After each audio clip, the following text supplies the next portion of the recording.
नमस्कार, मी प्रवीण जोशी. मंडळी, आज वैशाख शुद्ध चतुर्थी शक 1946 सादर करीत आहोत ठाणे वार्ता. ठळक घडामोडी. महानगरपालिका, पोलीस आणि महावितरण यांचा एकत्रित नियंत्रण कक्ष 1 जूनपासून कार्यान्वित होणार. निवडणूक प्रचारार्थ महाराष्ट्र नवनिर्माण सेनेचे अध्यक्ष राज ठाकरे हे रविवार 12 मे रोजी ठाण्यात आणि महानगरपालिका शाळा क्रमांक 120च्या आवारात वरिष्ठ अधिकाऱ्यांचा स्वच्छता मोहिमेत सहभाग. या आणि इतर घडामोडी विस्तृतपणे, पण काही क्षणातच. आमच्या फेसबुक पेज, यूट्यूब चॅनल आणि संकेतस्थळाला सबस्क्राईब करायला मात्र विसरू नका. आपण पाहत आहात श्री स्थानक वाहिनी, ठाणे जिल्ह्याचं मुख्य व्यासपीठ. ठाणे वार्ता पहा श्री स्थानक वाहिनीवर. आता सकाळी 9:15 पासून रात्री 9:15 पर्यंत ठाणे वार्ता, ठाण्यातील पहिलं दृकश्राव्य माध्यम. ठाणे वार्ता आणि श्री स्थानक वाहिनीचं लाईव्ह स्ट्रीमिंग ठाणेवार्ता.com वरील लाईव्ह स्ट्रीमवर क्लिक करा आणि अगदी मोबाईलवरही ठाणे वार्ता श्री स्थानक वाहिनीचा आनंद लुटा. यासाठी आमचं ॲप डाउनलोड करा. ठाणे वार्ता पहा श्री स्थानक वाहिनीवर. आता सकाळी 9:15 पासून रात्री 9:15 पर्यंत ठाणे वार्ता, ठाण्यातील पहिलं दृकश्राव्य माध्यम. आपण पाहत आहात श्री स्थानक वाहिनी, ठाणे जिल्ह्याचं मुख्य व्यासपीठ. नैसर्गिक आपत्तीच्या काळात सर्व यंत्रणांमधील समन्वय उत्तम असावा, यासाठी महानगरपालिका, पोलीस आणि महावितरण यांचा एकत्रित नियंत्रण कक्ष 1 जूनपासून कार्यान्वित होणार आहे. कोणत्याही प्रकारच्या आपत्तीमध्ये यंत्रणांनी अतिजलद प्रतिसाद द्यावा, त्याबरोबरच त्यांच्या कार्यक्षमतेचं मूल्यांकन होईल, असं प्रतिपादन ठाणे महानगरपालिका आयुक्त सौरभ राव यांनी सर्व यंत्रणांच्या मान्सून पूर्व आढावा बैठकीत केलंय. ठाणे महानगरपालिका क्षेत्रात कार्यरत असलेल्या सर्व यंत्रणांच्या समन्वयाचा आढावा घेण्यासाठी तसंच समस्यांवर मार्ग काढण्यासाठी मान्सून पूर्व आढावा बैठकीचं आयोजन गुरुवारी संध्याकाळी नागरी संशोधन केंद्र माजिवडा इथं करण्यात आलं होतं. पावसाळा सुरू व्हायला आणखी महिनाभराचा कालावधी आहे. या वेळेचा सदुपयोग करून घेऊन सर्व यंत्रणांनी त्यांची प्रलंबित कामं तात्काळ पूर्ण करावीत. आवश्यक तिथं महानगरपालिकेच्या यंत्रणेला सोबत घेऊन समस्यांमधून मार्ग काढावा, अशी सूचना आयुक्त राव यांनी केली आहे. आपत्तीच्या काळात अफवा पसरवल्या जात असल्याचं लक्षात आल्यास तात्काळ त्याचं खंडन करून वास्तव स्थिती नागरिकांपर्यंत पोहोचवावी. त्यासाठी बल्क SMS, समाज माध्यमं, प्रसार माध्यमांची मदत घेण्यात यावी, असं देखील राव यांनी सांगितलं. एकत्रित नियंत्रण कक्षात पालिका, पोलीस, महावितरण यांचे प्रतिनिधी 24 तास वेगवेगळ्या पाळ्यांमध्ये हजर राहतील. त्यामुळे यंत्रणांमधील समन्वय साधणं खूपच सोपं होईल, असं राव यांनी नमूद केलं. ठाणे महानगरपालिका क्षेत्रात असलेलं महानगरपालिका आणि पोलीस यांचे 1600 CCTV कॅमेऱ्यांचे नेटवर्क पूर्णपणे कार्यरत राहील. त्याची दूरध्वनी तात्काळ दुरुस्ती करून घेण्यात येईल. यासाठी स्वतंत्र पथकं तयार करण्यात यावीत, असं देखील आयुक्त राव यांनी स्पष्ट केलं. कोपरी इथं रेल्वे मार्गावरील पुलाच्या दुरुस्तीचं काम करण्याची आवश्यकता आहे. त्याबद्दल रेल्वेच्या विभागीय व्यवस्थापकांशी संपर्क साधण्यात आला आहे. त्यांनी परवानगी दिल्यास या दुरुस्तीचं काम महानगरपालिकेमार्फत करण्यात येईल, असं देखील राव म्हणाले. रस्त्यावर असलेली बेवारस वाहनं हटवण्यासाठी वाहतूक पोलीस आणि महानगरपालिका यांनी संयुक्त मोहीम हाती घ्यावी. ही वाहनं ठेवण्यासाठी जागा शासनाकडून उपलब्ध करून देण्यात येईल. त्यामुळं रहदारीत असलेले अडथळे दूर होतील. पुढील 15 दिवसात ही मोहीम व्हावी, असं देखील आयुक्त राव यांनी सांगितलं. माजिवडा कापूरबावडी फ्लायओव्हरचं काम करण्यात आलं असून मानपाडा आणि पातलीपाडा फ्लायओव्हरच्या कामासाठी परवानगी मिळालेली नसल्याचं MSRDCच्या प्रतिनिधींनी सांगितलं. तर गायमुख इथला घाट रस्त्याचं काम देखील वन विभागाच्या परवानगीमुळे सुरू होऊ शकलेलं नाही. या पावसाळ्यात हा मार्ग सुस्थितीत राहील, याची दक्षता बांधकाम विभागानं घ्यावी, असं आयुक्त राव यांनी स्पष्ट केलं. ठाणे लोकसभा महायुतीचे शिवसेनेचे उमेदवार नरेश म्हस्के यांच्या निवडणूक प्रचारार्थ महाराष्ट्र नवनिर्माण सेनेचे अध्यक्ष राज ठाकरे हे रविवार 12 मे रोजी ठाण्यात येणार आहेत. धर्मवीर आनंद दिघे यांच्या आनंद आश्रमाला ते भेट देऊन आनंद दिघे यांचं दर्शन घेतील. राज ठाकरे ठाण्यात येत असल्यानं मनसैनिकांबरोबरच महायुतीच्या कार्यकर्त्यांमध्ये देखील मोठ्या जल्लोषाचं वातावरण आहे. तसंच दिघे साहेबांचा खरा शिष्य कोण या वादावर आता राज ठाकरे हे पडदा टाकणार आहेत. धर्मवीर आनंद दिघे आणि राज ठाकरे यांचे अत्यंत जिव्हाळ्याचे संबंध होते. भारतीय विद्यार्थी सेनेचे राज ठाकरे हे अध्यक्ष असताना नरेश म्हस्के यांच्यावर विद्यार्थी सेनेची ठाणे जिल्ह्याची जबाबदारी त्यांनी सोपवली होती. राज ठाकरे यांच्या मुळशीत तयार झालेले धडाडीचे कार्यकर्ते म्हणून नरेश म्हस्के यांची ओळख आहे. ठाणे लोकसभा महायुतीचे शिवसेनेचे उमेदवार म्हणून नरेश म्हस्के यांचं नाव जाहीर झाल्यावर नरेश म्हस्के यांनी राजगड इथं जाऊन राज ठाकरे यांची भेट घेऊन त्यांचे आशीर्वाद घेतले होते. तेव्हाच ठाणे लोकसभा क्षेत्रातील मनसैनिक नरेश म्हस्के यांच्या पाठीशी खंबीरपणे उभे राहणार असल्याची ग्वाही राज ठाकरे यांनी दिली होती.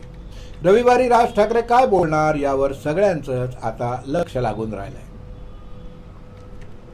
आंबे तलाव हा शासनाच्या कागदोपत्री असला तरी अस्तित्वात नाही, याची गंभीर नोंद घ्यावी.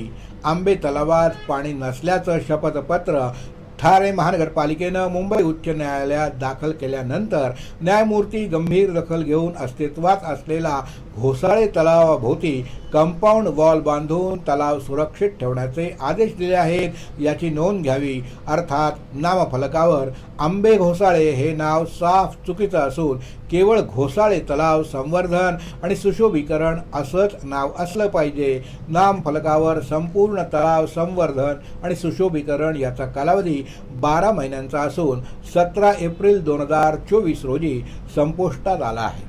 गेल्या वर्षभरात करदात्यांना दुरुस्तीमुळे अनेक यातना सहन कराव्या लागल्या आहेत. विशेषतः एप्रिल आणि मे महिन्यात मुलांच्या परीक्षा संपल्यावर आईवडील आपल्या मुलांना नैसर्गिक साधन संपत्तीचा आनंद लुटायला घेऊन येत असतात.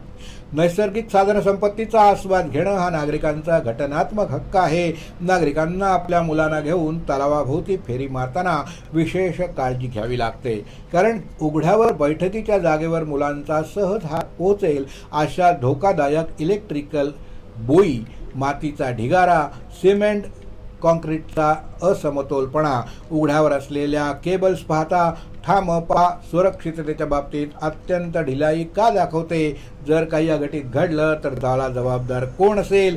तलावाच्या सभोवती बैठकीच्या जागेवर वापरलेल्या विटा नेमक्या कशासाठी वापरण्यात आल्या वा वापरणार आहेत? सर्व बाबतीत आपण जातीनं चौकशी करून जबाबदार असणाऱ्यांना योग्य ती कायदेशीर समज द्यावी. सुशोभीकरण केलेल्या तलावाचा मेंटेनन्समध्ये कधीही कमतरता राहणार नाही, याची शाश्वती देऊन नागरी हक्काचा सन्मान करावा, अशी मागणी धर्मराज्य पक्षातर्फे केली आहे. यापुढील घडामोडी एका छोट्याशा ब्रेक नंतर कुठे जाऊ नका, आम्ही लगेचच परत येतोय. पाहत रहा फक्त ठाणे वार्ता. सर्व नागरिकांना आवाहन करण्यात येत आहे की सध्या डासांमार्फत पसरणाऱ्या डेंग्यू या आजाराचा प्रसार रोखण्यासाठी प्रत्येकाने पुढील प्रमाणे कार्यवाही करावी. डेंग्यू आजार एडिस इजिप्ती हा डास चावल्याने होतो. या डासांची पैदास साचलेल्या किंवा साचवलेल्या स्वच्छ पाण्यामध्ये होते. 8 दिवसांपेक्षा जास्त दिवस पाणी उघडे व साचून राहिल्यास त्यात डास अंडी घालतात. अंड्यांच्या अळ्या तयार होऊन पुढे डास तयार होतात. यासाठी आपल्या घरातील पाणीसाठे, उदाहरणार्थ बॅरल्स, पिंपे, टाक्या, हौद, रांजणे इत्यादी दर आठवड्याला रिकामे करून घासून पुसून कोरडे करून पुन्हा भरावे. 1 दिवस कोरडा दिवस म्हणून पाळावा. पाणी साठ्यांना घट्ट झाकणे बसवावीत किंवा जुनी साडी, चादर, धोतर यांनी बांधून झाकून ठेवावीत, म्हणजे डास त्यात जाऊन अंडी घालणार नाहीत. घराच्या गच्चीवर, आजूबाजूला, अंगणात कोठेही पाणी साचू देऊ नये. भंगार सामान उघड्यावर टाकू नये. उदाहरणार्थ टायर्स, प्लास्टिक सामान, कुंड्या, टाकाऊ वस्तू इत्यादी. अशा सामानात पावसाचे पाणी साठून त्यात डेंग्यूच्या डासांची पैदास होते. घरातील कूलर्स, फ्रीजच्या पाठीमागील ट्रे हे देखील वेळोवेळी कोरडे करावेत. लक्षात ठेवा, नुसत्या फवारणीने डास घनता कमी होत नाही, तर त्यासाठी डास पैदास ठिकाणे नष्ट करणे ही आपल्या सर्वांची जबाबदारी आहे. कोणताही ताप अंगावर न काढता जवळच्या शासकीय रुग्णालयात मोफत औषधोपचार घ्या. अशा प्रकारे नागरिकांनी सहकार्य केल्यास डेंग्यूचा प्रसार रोखणे सहज शक्य आहे. ब्रेक नंतर आपलं पुन्हा एकदा स्वागत. आम्ही खोक्यांचे भुकेले नाही तर आम्ही आशीर्वादाचे भुकेलेले आहोत. आम्हाला आशीर्वाद पाहिजे मतदारांचे, आम्हाला आशीर्वाद पाहिजे मातोश्रीचे.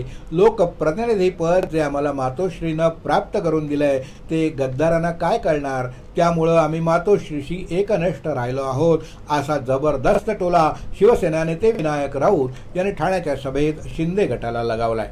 महाविकास आघाडी शिवसेना उद्धव बाळासाहेब ठाकरे पक्षाचे उमेदवार राजन विचारे यांच्या प्रचारार्थ कोपरी इथं महासभा एकनिष्ठतेची या सभेचं आयोजन केलं होतं.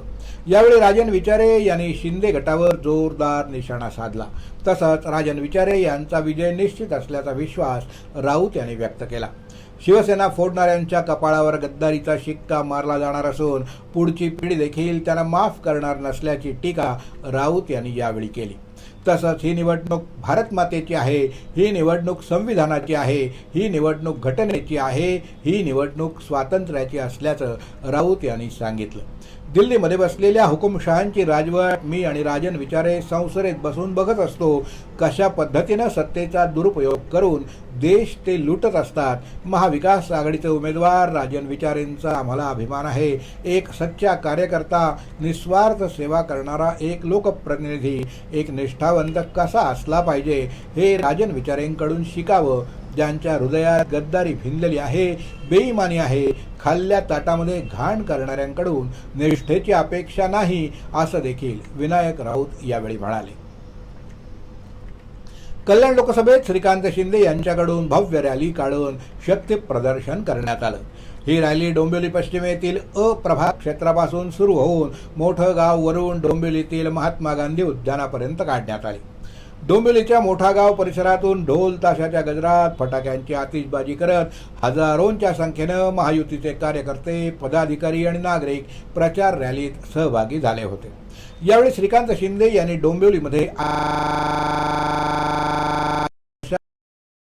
उल्हासनगर, अंबरनाथ आणि दिवा कळवा आणि डोंबिवलीत जी रॅली होईल ती अशाच प्रकारे राहणार आहे. उमेदवारी अर्ज भरताना देखील न भूतो न भविष्यती अशा प्रकारची रॅली काढण्यात आली होती.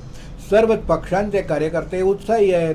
त्याचबरोबर जनता देखील रस्त्यावर उतरलेली आहे. लोकांचा आशीर्वाद भरभरून महायुतीला मिळतोय.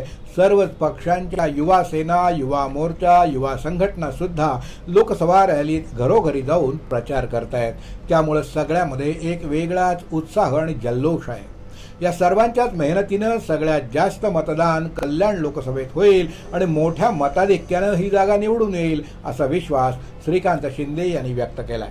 तर ठाकरे गटाच्या निवडणूक कार्यालयाच्या उद्घाटनासाठी विनायक राऊत यांनी हजेरी लावून केलेल्या टीकेवर उत्तर देत श्रीकांत शिंदे यांनी विरोधकांचा टीका केल्याशिवाय दिवस जात नाही. आम्ही त्यांना आमच्या कामातून उत्तर दिलेलं आहे आणि लोकांचं प्रेम त्यांनी इकडे येऊन पाहावं अशी प्रतिक्रिया दिली आहे.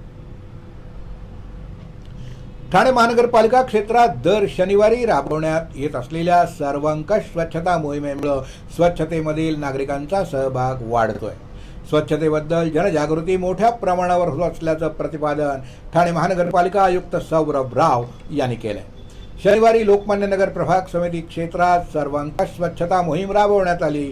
मतदानाच्या पार्श्वभूमीवर महानगरपालिकेच्या ज्या वास्तूमध्ये मतदान केंद्र आहे त्या सर्व वास्तू, त्याचा परिसर स्वच्छ राहील याची दक्षता घेण्याच्या सूचना आयुक्त सौरभ राव यांनी दिल्या आहेत.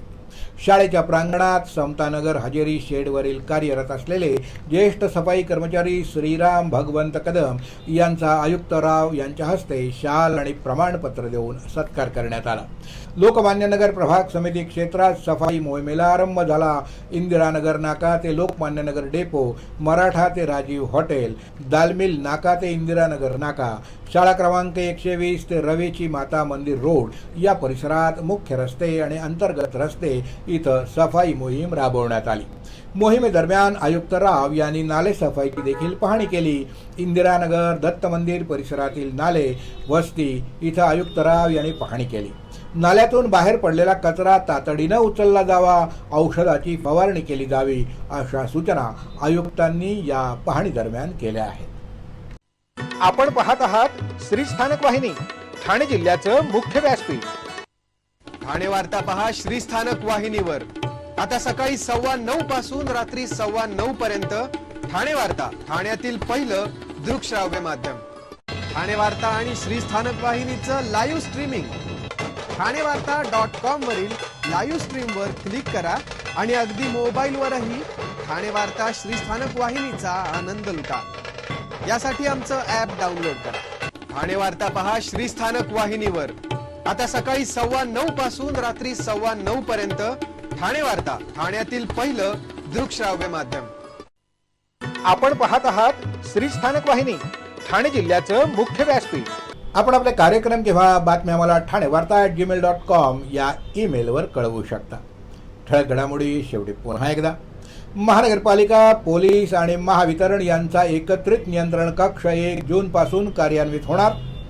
निवडणूक प्रचारार्थ महाराष्ट्र नवनिर्माण सेनेचे अध्यक्ष राज ठाकरे हे रविवार 12 मे रोजी ठाण्यात आणि महानगरपालिका शाळा क्रमांक 120च्या आवारात वरिष्ठ अधिकाऱ्यांचा स्वच्छता मोहिमेत सहभाग. या होत्या ठाणे वार्ता. आपली एखादी बातमी बघायची राहून गेली असेल तर आपण आमच्या ठाणेवार्ता.in या संकेतस्थळाला किंवा फेसबुक पेज तसंच यूट्यूब चॅनेलला अवश्य भेट द्या. तर मग पुन्हा भेटूया पुढल्या बातमीपत्रात, फक्त श्री स्थानक वाहिनीवर. धन्यवाद.